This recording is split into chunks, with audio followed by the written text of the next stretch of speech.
বারোকোদালিতে দেখা মিলল পঞ্চমুখী সাপের। কোচবিহার জেলার তুফানগঞ্জ 2 নং ব্লকের অন্তর্গত বারোকোদালির এক মনসা পুজো কমিটির পক্ষ থেকে বিসর্জন দিতে গিয়েছিল বারোকোদালি হাওয়াইয়ার সঙ্গীত একাডেমির পার্শ্ববর্তী একটি পুকুরে। সেই পুকুরে দেখা মিলল পঞ্চমুখী সাপের।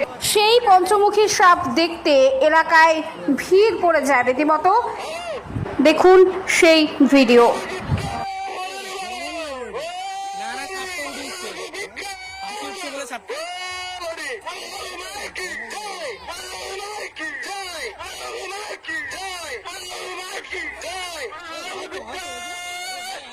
ভক্তবৃন্দদের কাছে বিশেষ অনুরোধ, 5 মাথা সাপ দেখলে চলে আসুন।